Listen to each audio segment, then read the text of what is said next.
Alrighty, it's 2:02, and thank you everyone for turning up. And thanks for placing yourself on mute. If you do have any questions, please don't ask during the meeting. More than happy for you to send me an email afterwards, and more than happy to actually answer any question that you might have. But today's meeting or webinar is basically on continual improvement cycle. And when it comes down to it, part of the reason why every single register inside the system interlinks is because it interlinks for a reason. And you'll see by using this kind of philosophy and using the system in the correct way, in the way that I was intending people to actually use the system, is a great way for you to continually improve and provide a safer workplace, which is really at the end of the day the goal that you want to achieve. So there is kind of 5 major points in the continual improve cycle. My continual improve cycle. Yes, other people might have different thoughts, but this is my philosophy, especially when it relates to the system. So identify, plan, execute, review, and you're going to improve. So let's go through this process. So how do you do that? What do those kind of points mean? Well, identify. Well, at the end of the day, when it comes down to it, a lot of people are using this register here, and it's amazing how many clients actually don't have any information in their hazard register. When really at the end of the day, as I go on all the time about it, is that this is arguably one of the major registers inside your system.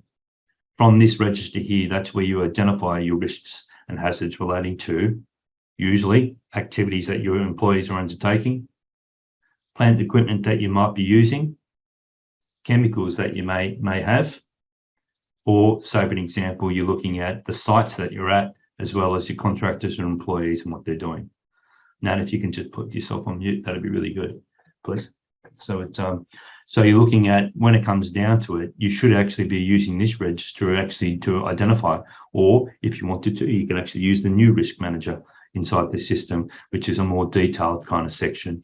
This risk manager, you can use it for hazards if you wanted to, but this is more about identifying other risks inside your business when it comes to corporate or strategical or operational or compliance, those kind of things. So you should be using this register for continual improvement. So if I go back to this process here, so you're looking at these major areas here to identify what risks and things that need to be done and put in place to reduce the likelihood of an incident occurring in the first place. Good idea. Once you actually identify your activities and so forth, you should be using the compliance register. A lot of people are not using it. The compliance register is there just so you can actually have a, like, say for an example, a reference. You're supposed to be actually referring to things when you're actually building things inside the system. So you're looking at, you should be knowing your codes of practice relating to your activities, your plant items, your chemicals, your place of work, your contractors, your employees, your volunteers, that kind of process. So really at the end of the day, you need to actually identify, what the codes of practice are to relating to all the things inside your register, as well as relating to your workforce. So when it comes down to, a lot of people actually, like I literally did a presentation this morning, and they mentioned, they don't have any contractors, but even though they were a pretty big company and they had a manufacturing area, and they had 8 forklifts. I said, well, who's the company actually, who maintains the forklifts? Oh, we've got someone that comes in there and actually fixes them. Well, they're a contractor. You're responsible for them. So you've got to manage all these different things. So you need to identify all those hazards and risks relating to all the above. And if you do, what actually happens then is you're going to continually improve.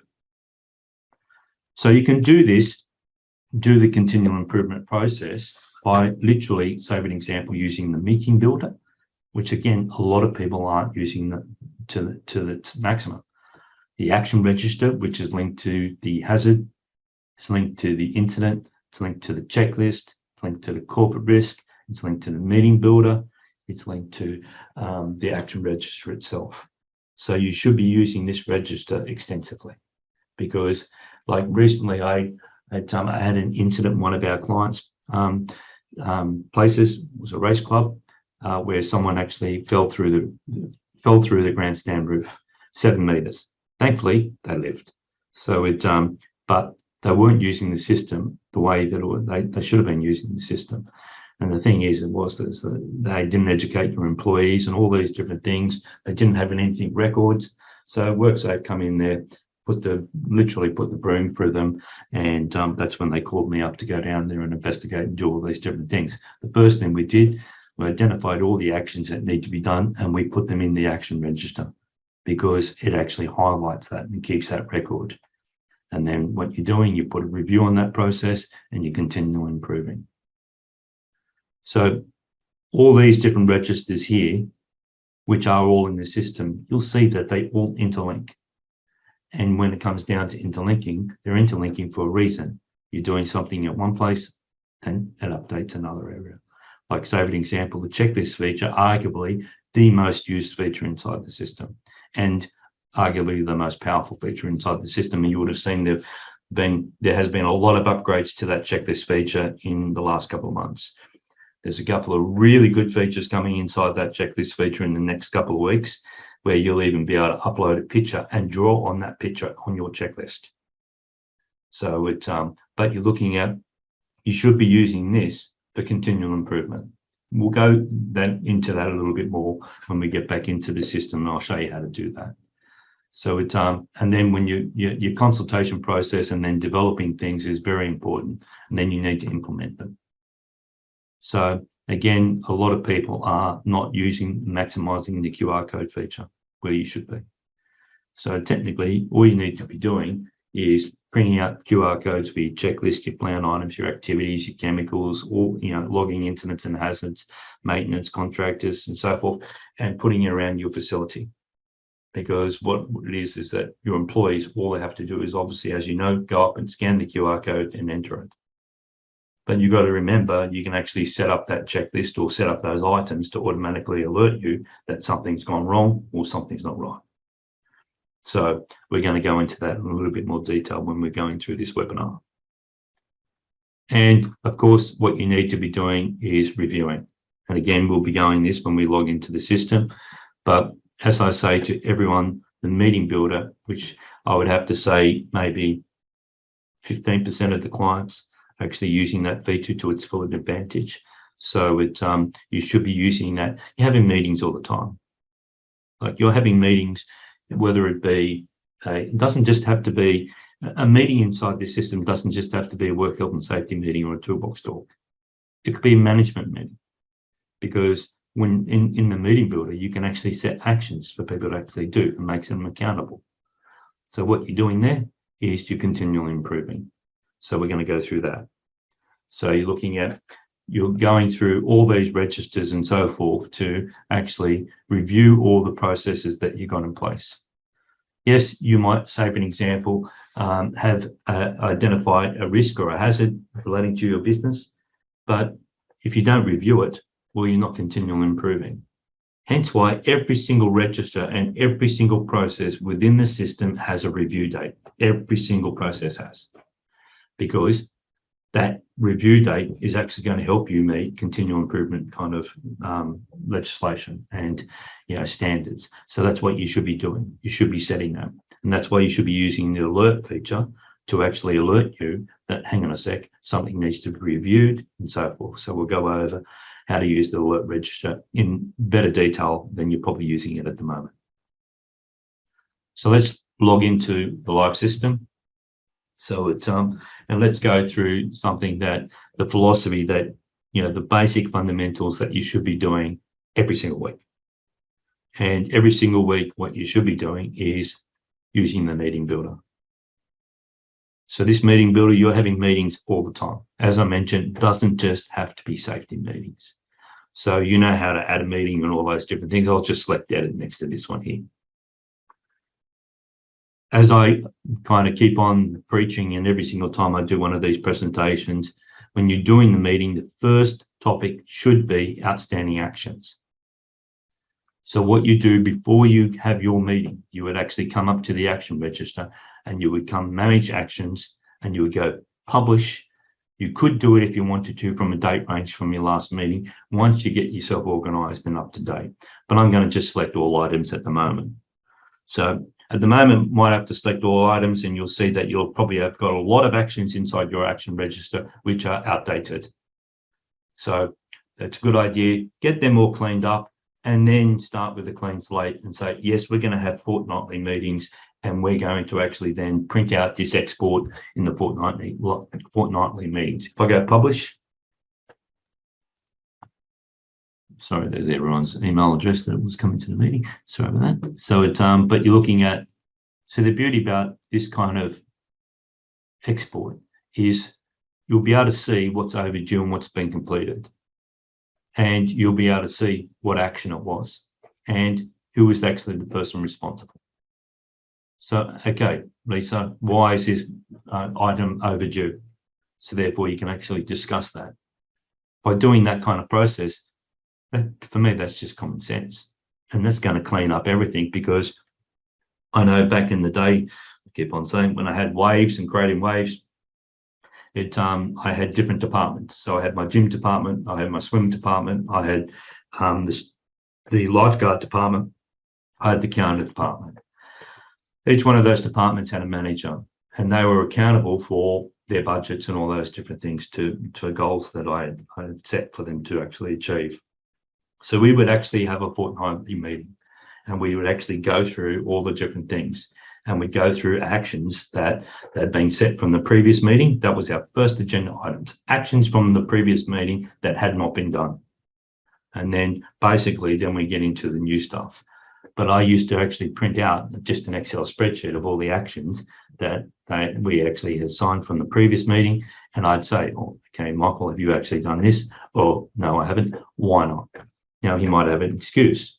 Most of the time, it wasn't. So, and you're looking at, but what it is that you're actually continually improving by making people do it. And what you'll do is you'll find that people, when they turn up to that meeting, especially if they're management or whatever it may be, they're going to want to make sure that it's actually done, because they don't want to be called out on it. So it's so when you're actually doing your meeting, your first meeting agenda item is outstanding actions. Even if you start off doing that from now on inside the system, see, the beauty about that is remembering the system is actually recording everything inside the system. So your meeting consultation process there straight away by recording things inside the system. So when it comes down to toolbox talks, you can either use this feature or you can use the checklist feature if you wanted to, even though we are doing a couple of tweaks to this meeting builder early in the new year to actually help with that, doing toolbox talks and all that kind of stuff. But in the meantime, you can use the checklist feature. But you have your outstanding actions, and then you can have your other topics that you actually wanted to, talk about and so forth. But out of every single meeting, remember, you've got a topic, but you've got actions. So you can assign actions at your topics. So that's going to email alert this person. It's going to put it into their to-do list. You can actually set email alerts to alert you that an action hasn't been completed by someone. So in the alert register, again, a lot of people aren't using this to its maximum. You need to set up an alert. You need to set it up in every individual site if you're multi-site. But this register here, if you actually select on that icon, it will actually tell you what that it actually does. So this action is not for a review or anything like that. It's an alert. So let's just say, for an example, I've actually set Daniel to actually do a certain action by a given time frame, and he has not done that. So I can actually set myself up to receive an alert that Daniel has not done that action in that given time frame. So instead of waiting for the meeting, I can actually ring him up and say, hey, why actually haven't you done that action? So it's a good way for you to actually receive alerts that a person has not done something before that meeting is achieved. So if you haven't got this alert feature set up, which I know a lot of people don't, you need to set it up, because it's actually going to create that continual improvement process. Some people say, yeah, I'm sick of receiving alerts. I get an alert for this, alert for that, whatever it may be. But you're only receiving an alert because something needs to be done. So you're not receiving an alert for no reason. you're receiving an alert because something needs to be undertaken and you need to take action.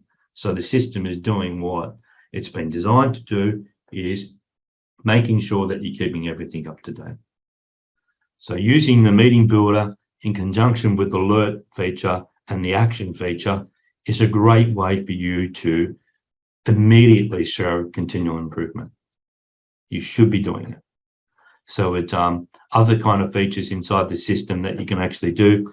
I don't know if you've actually seen the new upgrades that we've actually put to the checklist feature, but they're pretty impressive. And we put them in there a lot of the time for continual improvement processes. So previously, when you actually had built a checklist, you can actually relate a checklist to a heading, question, or text box. So most of the people in this meeting here have been clients for quite some time, and you're looking at those there, as you know, has always been the staple kind of process for the checklist feature. In the last couple of months, we've added all this other functionality to the system. The person picker, it's a great way for you to actually now do toolbox talks using this, but we'll go in there in the view section and show that. So you're looking at the drop down list. Is a great way for you to actually do surveys. Same thing with range fields or percentages. You can actually now rate things and rank things. And by rating things and ranking things, you're continually improving. You'll see that we're building this new quality section inside the system, which is going to incorporate this section here that will actually help you reach those continual improvement standards. But if I select the view section over here, so you've got your yes, no, and kind of buttons, but we've actually added the functionality. If you select no, it doesn't bring up the action, maintenance, and hazard. How you do that? Well, look at the help guide and all that kind of stuff. But basically, when it comes down to it, there's the button next to the yes, no button when you're actually building it. And you can actually say, yes, I don't want, if they select no, I don't want an action button to come up. But that's why we added the functionality where you can add an action button, add a maintenance button, add an upload photo, add a hazard to anyone you want. So it has that flexibility. You can make it mandatory if it's yes or no, but you can also make it non-mandatory where they actually select those buttons there. Preferably, you would actually make it mandatory. So if there's something wrong, you want to actually get them to notify straight away. You've got the new tick files buttons here. You've obviously got your text that you had previously before, but this is your drop-down survey. So you're making this list here. So a lot of people are wanting, they want to actually do a customer service kind of process. And we are just slightly giving the checklist feature a bit of a tweak because I showed that to one of my major clients the other week, and they've just gone, yeah, can we actually make it anonymous instead of them having a mandatory field where they enter their name? So we're actually adding that functionality inside the system where you can actually have an anonymous survey. Remembering you can publish this out into an Excel spreadsheet by selecting toggle information, export into a checklist. So you can actually technically see all the answers, all the ratings that they've actually set inside the system. So again, a great way for you to actually show continual improvement by actually surveying your customers or your employees or whatever it may be.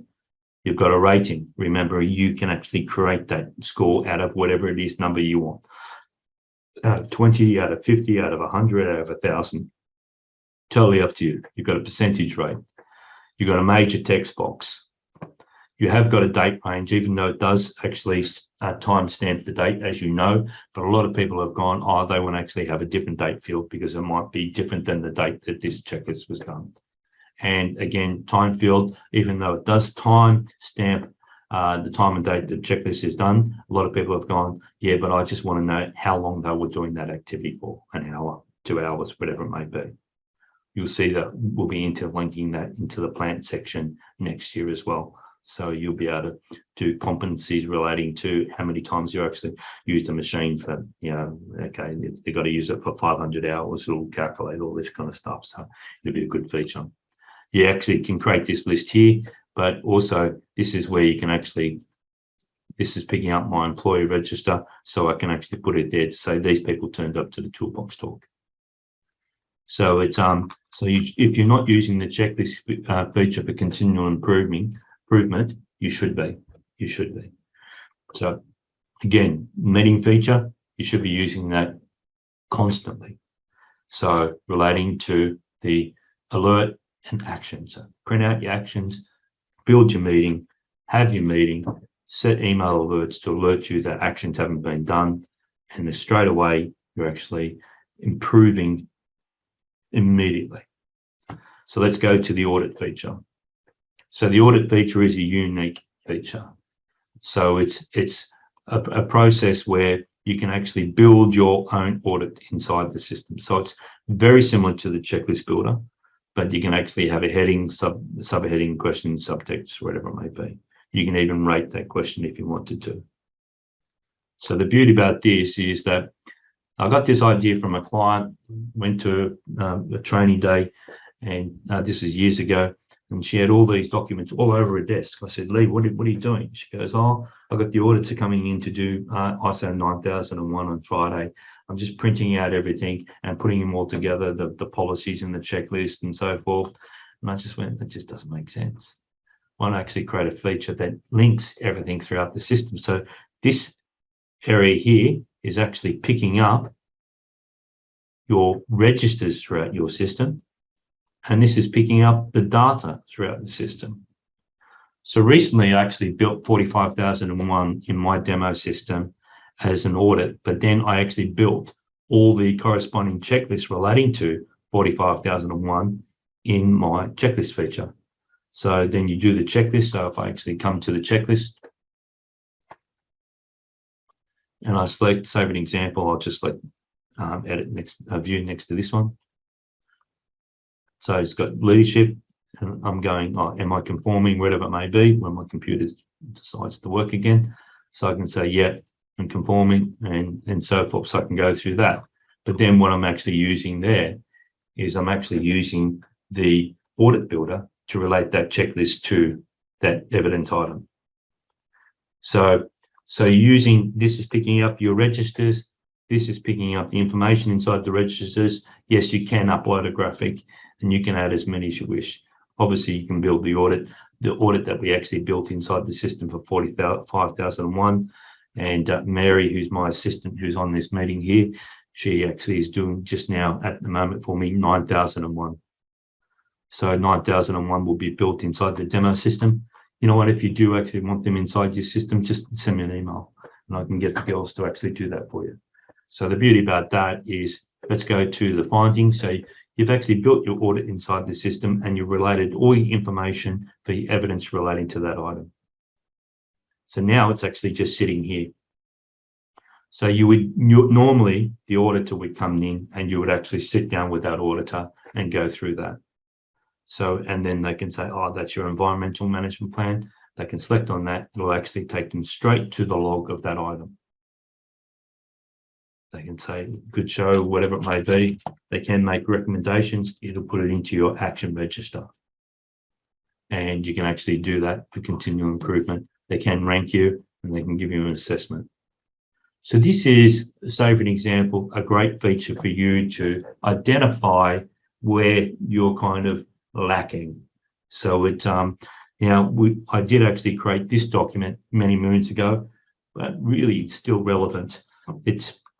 You might recognize all the categories: policy and planning, employee management, risk management, all those different things are the 6 categories inside the system. And then basically I built a series of questions relating to every single register inside those areas. So this is like, say for an example, for you to give yourself a little bit of a score rating. Again, if you want this in your system, just send me an email and I can get my girls to actually log that, build this inside the system, and then you can go through and see, oh, okay, yes, we are not using the system for this section here. We should be using this more. So this was like, I created this for a good reason. So therefore, clients wanted to actually have an assessment where they were actually at, we could actually go through and go, well, you're not doing this, you're not doing this, because this is out of 100, this rating, and it's all the registers inside your system. Just a really good way for you to actually have that in your audit section to show hey, this is we're actually doing a self-assessment survey, as I call it, on our system and what everything we've got in place, and you might identify that there's things that you're lacking. Again, straight away, it's showing that you're doing continual improvement. So it yeah. So if you do want that inside the system, just send me an email and let me know.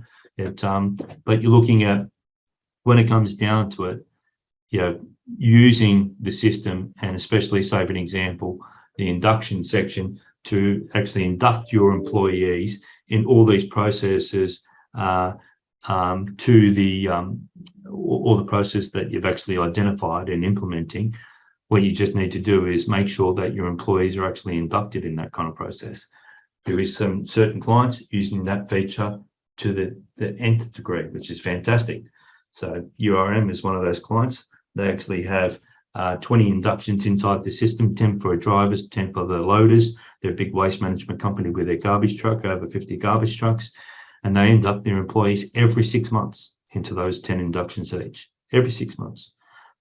So if there's any changes, they update it in the induction section, but they're constantly improving and educating their employees on processes that you need to have in place. Now, you might think 6 months a little bit overboard and so forth, but you should be doing minimum once a year.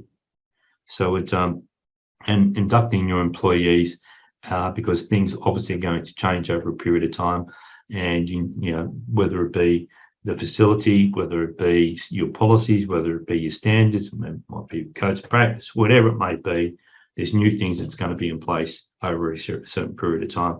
And by using this induction register and using it on a constant basis, you're actually going to show that. So it's so I have recorded this. I know I've been rambling on without a breath. So but you know, when it comes down to it, a lot of people aren't using the functionality of the system the way that it was intended. And really, when it comes down to it, printing out this register is paramount. So do that, and then using the meeting builder and using the alert section, straight away, you're actually improving. And then using the checklist feature and identifying what checklist needs to be done to certain activities by using this register here, and you're going to find you're constantly actually improving inside your system.